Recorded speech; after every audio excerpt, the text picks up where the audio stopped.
Good morning. இதுதான் என்னோட garden. First வந்து இந்த கார்டன் எப்படி இருந்துச்சுன்னா க்ரீனிஷாக அப்படி தான் இருந்துச்சு. இப்போ வந்து எங்கள் அம்மா கொஞ்ச நாள் பார்த்துருக்காங்களா, அதனால் வந்து காஞ்சி போச்சு. நெட்டெல்லாம் போட்டு முன்னாடி நல்லா வச்சுருந்தேன்னா இப்போ புதுசாக போச்சு.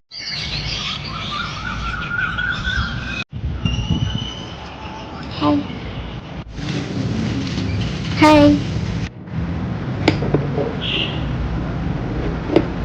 இன்னைக்கு சண்டே ஸ்பெஷலாக என்ன பண்ண போகிறேன்? நான் தான் இன்னைக்கு வந்து மீன் வாங்கி சமைக்க போகிறேன். இன்னைக்கு தான் ரொம்ப நாள் கழிச்சு மீன் வாங்கி சமைக்கலாம்னு நினைச்சேன். கறிக்கிட வந்தேன், அதுக்குள்ளே காலையில் மழை. நான் சமைக்கிற அந்த மலைக்கு வச்சிருக்கேன். எடுத்துட்டோம்ல. போலாமா?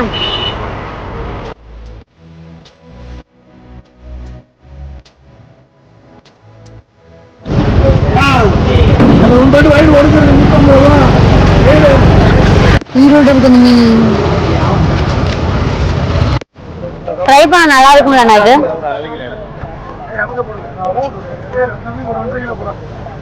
இது வந்து ஃப்ரை பண்றதுக்கு வந்து வெலை மீன் எடுத்திருக்கேன் 1 கிலோ. அதுக்கப்புறம் வந்து குழம்புக்கு வந்து ஊழி எடுக்க வந்திருக்கேன். ஊழி வாங்க போய் பார்ப்போம். இப்போ வந்து நாங்கள் எங்கே வந்திருக்கோம்? மீன் வெட்ட வந்திருக்கோம். எங்கள் அண்ணன் கிட்ட தான் எங்கள் மீன் கேட்டிருக்கோம். Hi hi.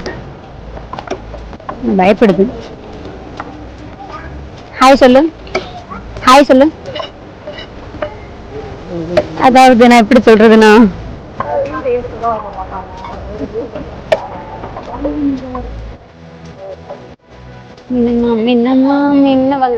மீன் வாங்குறது கூட ஈஸியான வேலை கூட. நான் இந்த வெட்ட நிக்கிற வேலை இருக்கே, ஐயோ ஒரு 1/2 மணி நேரம் இன்னும் வெட்டி பாடல். வெயில் வேற. சரி, எவ்வளவு வெயில் எப்படி உட்காந்துருக்கு.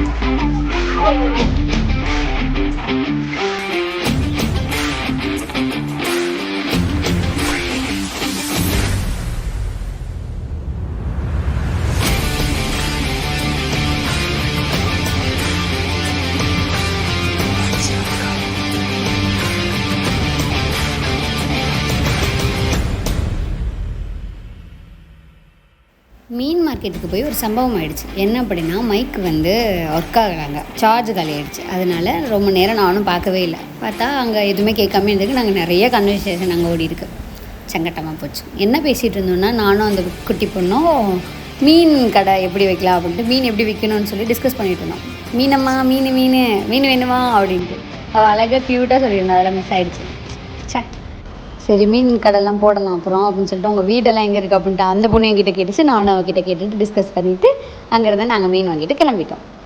அப்புறம் வர வழியில் ஒரு கூழ் கடை இருந்துச்சு. அதை பார்த்துட்டு மனசு கேட்கல போகிறதுக்கு. காலைல சாப்பிடவே இல்லையா, நாங்கள் திருப்பி வர 11 o'clock ஆகிடுச்சு. அதனால் அங்கேயே ஒரு பிரேக்ஃபாஸ்ட்டை முடிச்சுட்டு நல்லா வயிறு ஃபுல்லாக கூழ் குடிச்சிட்டு கிளம்பணும். இந்த மீனோட கண்ணை நீங்கள் சாப்பிட்டீங்கன்னா உங்களுக்கு கண்ணை நல்லா தெரியும்.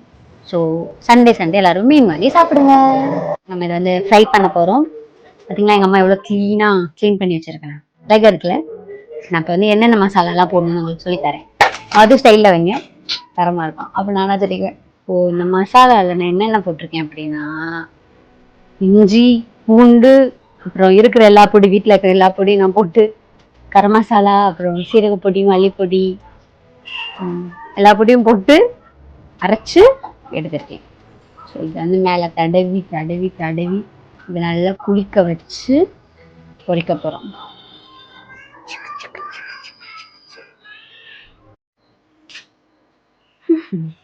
முடிச்சிட்டோம்.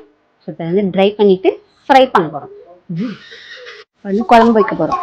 குழம்புக்கு வந்து எங்கள் அம்மா வந்து சின்ன வெங்காயம் நறுக்கணும்னு சொல்லிட்டாங்க. ஸோ சின்ன வெங்காயம் எங்கள் அம்மா கிட்ட நறுக்க கொடுத்துட்டு தக்காளி ஒன்று குழம்பு வைக்க போகிறோம். ஃபஸ்ட்டு என்ன பண்ணணும்னா, எங்கள் அம்மா கிட்ட வந்து வெங்காயத்தெல்லாம் நறுக்கி வாங்கிட்டேன். ஃபஸ்ட்டு இப்போ என்ன பண்ணணும்னா, ஸ்டவ் ஆன் பண்ணணும். எனக்கு சில பல வேலை வெளியே வந்தனால நான் இப்போ என்ன பண்ண போகிறேன்னா, எங்கள் அம்மா கிட்ட மீன் குழம்பு வைக்கிறத வந்து மாற்றி விட போகிறேன். இப்போ எல்லாமே ரெடியாக இருக்குது. எங்கள் அம்மா மீன் குழம்பு வைப்பாங்க. வச்சு முடிச்சோன்னு நான் வரேன். எங்கள் அம்மா வச்ச மீன் குழம்பு ரெடி.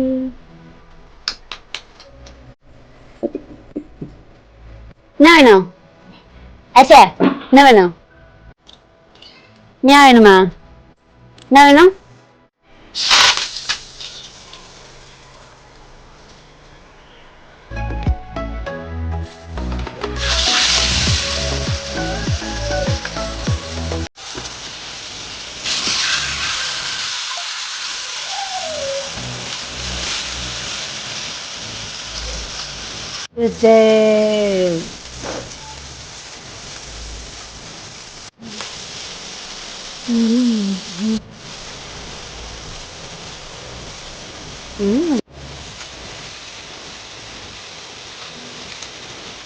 பரப்பா இருக்கு, நல்லா இருக்கு, சூப்பரா இருக்கு.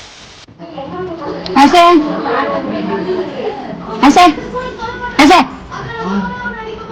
இங்கே வா ஆசை, இந்தா கிச்சு ஆ தடி மெதுவா சாப்பிட்றா பைத்தியக்காரன். நல்லாதா ஆசை ஆசை, இந்தா நல்லாதா குழம்பா ஃப்ரை எப்படி இருக்கு? குழம்பு பரவாயில்லாம இருக்கா எங்க அம்மா வறுத்து வந்து நம்ம ஆசை தண்ணி குடிக்கிறாரு.